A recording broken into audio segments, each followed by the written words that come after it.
Appuntamento a tutti quanti domenica 24 pomeriggio in Piazza San Marco a Venezia.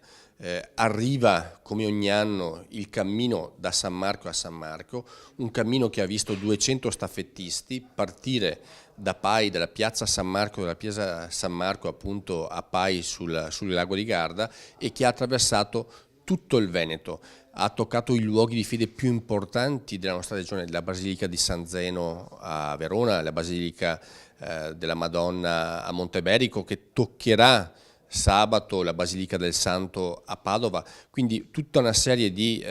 cammini, di percorsi di fede, di percorsi anche di riscoperta storica del nostro territorio assolutamente importanti. L'arrivo, dicevo appunto, in Piazza San Marco con poi l'entrata ufficiale nella Basilica di San Marco a Venezia, quindi 11ª volta. Invito tutti quanti gli interessati, gli appassionati, i camminatori e non, di partecipare appunto domenica pomeriggio in Piazza San Marco a Venezia. Siamo giunti all'11ª edizione del Cammino da San Marco a San Marco, edizione che come ogni anno parte dal lago di Garda, raggiunge la laguna, come testimone la nostra bandiera del nostro patrono San Marco, che quest'anno verrà donata all'Associazione Veneti nel Mondo, che la consegnerà alla comunità dei Veneti di Val de Jaguari in Rio Grande do Sul, mentre l'altra bandiera verrà consegnata al Patriarcato. Una manifestazione che ogni anno tocca tutte e quattro le province del cuore della nostra regione,